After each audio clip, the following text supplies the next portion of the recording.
Hello friends, मैं आज आपको केमिकल इंडस्ट्री में यूज़ होने वाले ग्लास इक्विपमेंट के बारे में बताऊंगा।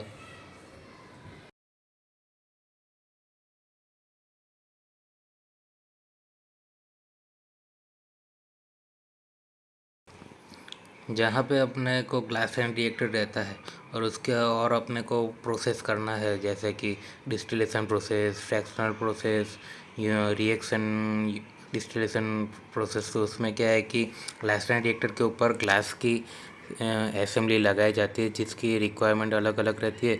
उसके हिसाब से उसमें ग्लास असेंबली रहता है। जैसे कि आपकी रिक्वायरमेंट है वेपर कलेक्ट करके उसको कंडेंस करने का, तो वेपर लाइन रहेगी, उसमें कंडेंसर भी रहेगा ग्लास लाइन का, उसमें कलेक्शन पॉट आएगा। अगर आपको कुछ कॉलम है तो वो भी आप डाल सकते हो। तो ये सब जो असेंबली है वो ग्लास लाइन रिएक्टर के ऊपर लगाते हैं। अभी पैकेज यूनिट रहता है कि पैकेज यूनिट का मतलब क्या होता है कि आपकी फ्लेक्सिबिलिटी के हिसाब से आप यूनिट सिलेक्ट कर सकते हो। जैसे कि आपको कुछ हीटिंग करना है, स्टीयर भी करना है, कुछ आपको वेपर को कंडेंस करना है, कूलिंग देना है, तो उसके हिसाब से आप अलग अलग यूनिट सिलेक्ट कर सकते हो, जिसको आप वो इजीली बोल सकते हो कि पैकेज यूनिट। जैसे कि आपको सिंपल डिस्टिलेशन करना है तो एक सिंपल डिस्टिलेशन का पैकेज आता है। उसमें क्या होता है कि वेसल रहता है, उसमें कंडेंसर रहता है और रिसीवर रहता है। आप देख सकते हो कि सिंपल डिस्टिलेशन यूनिट असेंबली में एक वेसल है, उसमें लिक्विड इंजेक्ट करने के लिए डी पाइप दिया है, दूसरा थर्मोवेल पॉकेट दिया है, उसमें वेपर लाइन दिया है और वेपर लाइन के बाद कंडेंसर दिया है, और कंडेंसर से जो कंडेंस होगा उसके लिए आउटलेट जो कलेक्ट होता है उसको वो भी अरेंजमेंट इधर दिया है। तो ये हो गया सिंपल डिस्टिलेशन यूनिट का पैकेज। जैसे कि देखा कि पैकेज में काफ़ी सारा की प्रोसेस आती है, तो ये एक आप सिंपल डिस्टिलेशन यूनिट असेंबली का पैकेज हो गया।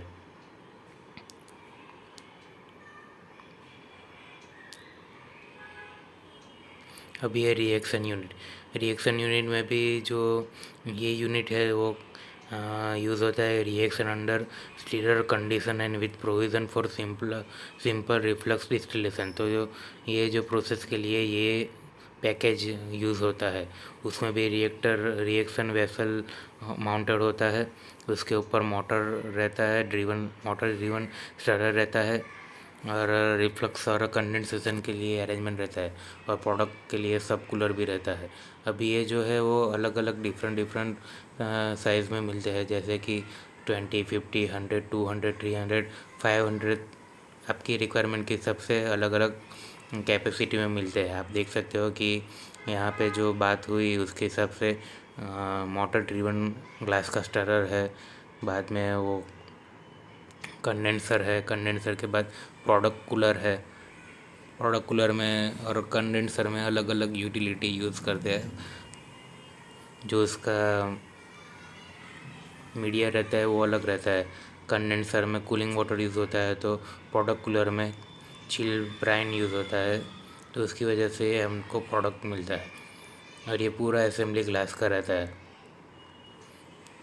वैसे आप देखेगा तो ये फ्रैक्शनल डिस्टिलेशन यूनिट, तो आपने आगे देखा उसके हिसाब से ये essentially as a compact base type fractional distillation unit in which the reboiler consists of vessel mounted in heating bath and with a pack column above, और उसके ऊपर the vapour from top is condense and can be reflux as per requirement.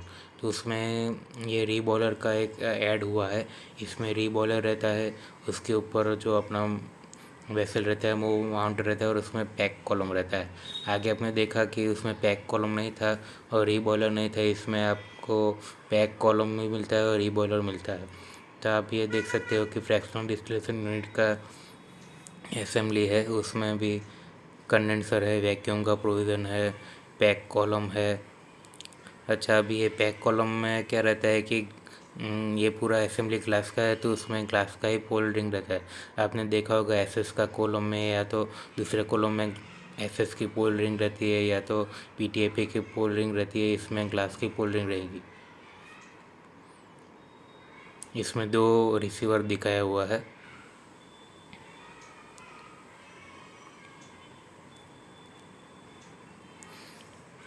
Reflex reaction come distillation unit,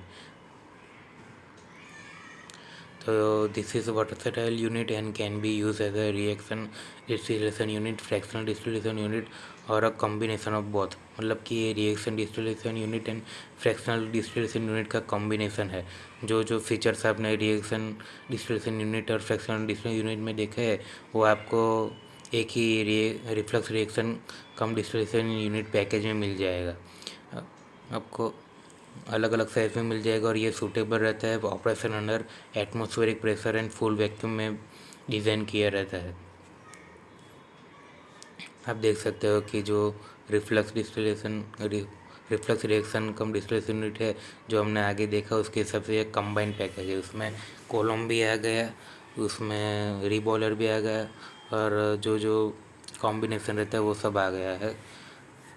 अभी मैं ये बताना चाहूँगा कि ये जो पूरा ग्लास का इक्विपमेंट है वो ट्यूबुलर स्ट्रक्चर में इंस्टॉल किया जाता है। वो भी फ्लेक्सिबल रहता है, आप अपने हिसाब से ट्यूबुलर पाइप सेक्शन सेट करके स्ट्रक्चर बना सकते हो।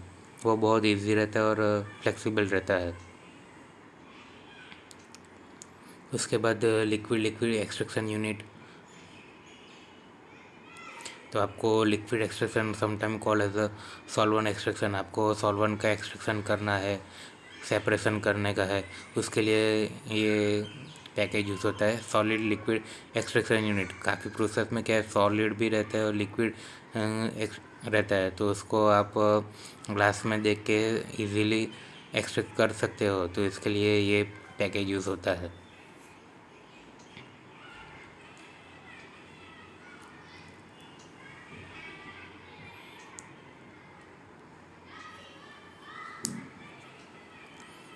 अभी कहाँ कहाँ पे ये ग्लास इक्विपमेंट यूज़ होता है। ये ग्लास इक्विपमेंट मेनली एक तो लैब में यूज़ होता है जहाँ पे हम ट्रायल लेते हैं, पायलट प्लांट बनाते हैं, और दूसरा कि बड़े स्केल पे जहाँ पे एचसीएल गैस जनरेशन का यूनिट रहता है, ब्रोमीन रिकवरी प्लांट, मतलब कि ब्रोमीन आपने कहीं पे यूज़ किया उसको रिकवर करने का, तो ये असेंबली उसमें यूज़ कर सकते हो।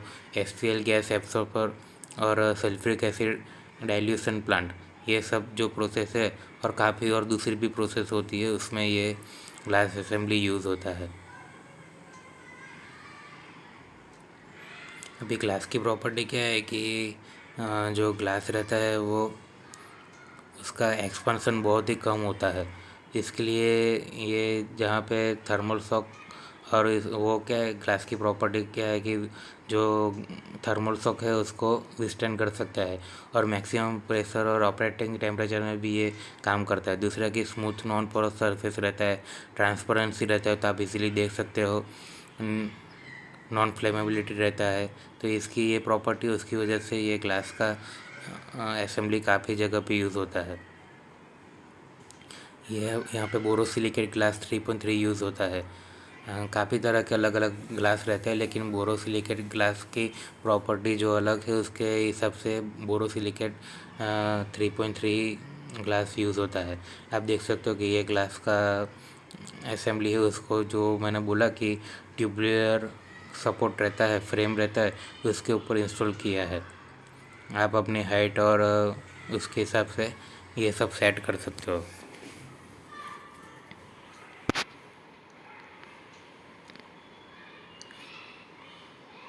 अब मैं देख सकते हो कि उसकी जो फ्लैंज रहती है वो कास्टिंग वाली फ्लैंज रहती है।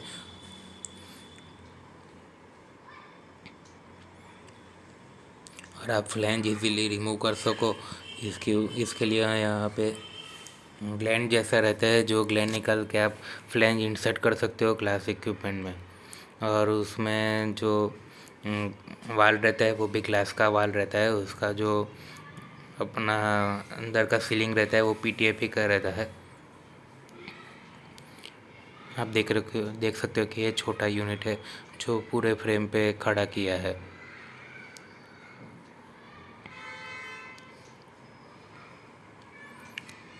ये दूसरा यूनिट है जो हमने आगे देखा, जो अपने पास स्केच था, जो असेंबली का स्केच था उसमें दिखाया था, उसके हिसाब से नीचे वेसल है, ऊपर बैक कॉलम है, बाद में 2 कलेक्शन रिसीवर है और एक वेसल, जो हमने आगे देखा पैकेज की असेंबली ड्राइंग में, उसके हिसाब से सेम आप देख सकते हो इस फोटो में।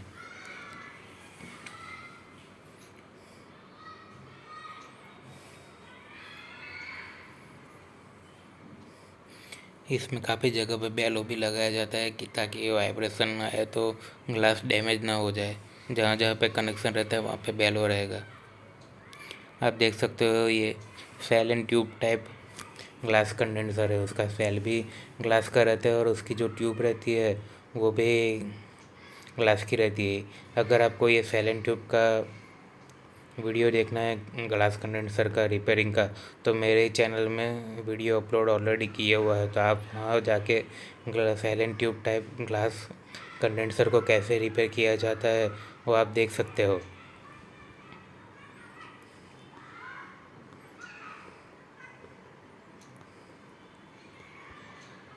अभी आप देख सकते हो कि एक कंपनी है जहाँ पे पूरा असेंबली उनकी रिक्वायरमेंट के हिसाब से इंस्टॉल किया गया है। यहाँ पे आप देख सकते हो ग्लास कंडेंसर है, दूसरा ये कलेक्शन पॉट है और ग्लास की पूरी पाइपिंग है। ये यहाँ पे पहले इंस्टॉल करने के बाद वाटर ट्रायल हो रहा है। आप देख सकते हो ट्यूबुलर स्ट्रक्चर रहता है, कहाँ से वाटर कलेक्ट होता है। ये जो आप देख सकते हो पैक कॉलम है उसमें पोल रिंग देख सकते हो, इसमें स्टीम और पानी सर्कुलेट करके उसका पूरा ट्रायल लिया गया है। आप देख सकते हो कि कितना बड़ा कॉलम है और उसमें पैकिंग के लिए ग्लास का फोल्डिंग डाला हुआ है।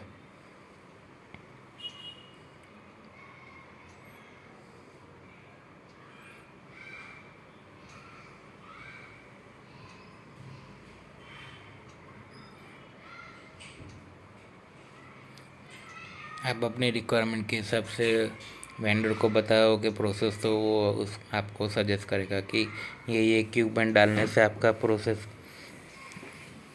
सही तरीके से होगा। आप देख सकते हो कि यहाँ पे कलेक्शन होना चालू हो गया है पॉट में, जो है अभी तो स्टीम है, लेकिन अभी आप देख सकते हो कि पूरा ट्रायल हो जाने के बाद अभी जो अपना ब्रोमीन है वो इसमें डाला हुआ है और ब्रोमीन का जो प्रोसेस होना चाहिए वो प्रोसेस उनका चालू हो गया है।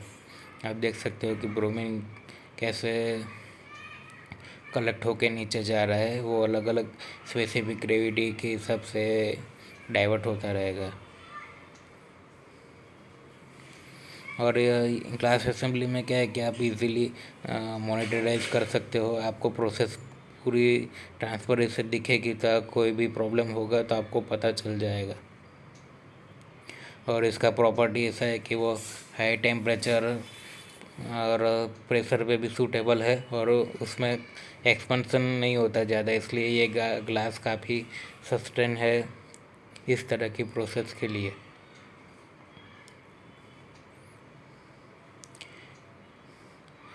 तो ऐसे वीडियो देखने के लिए मेरे चैनल को लाइक शेयर और सब्सक्राइब कीजिए। Thank you so much for watching my video.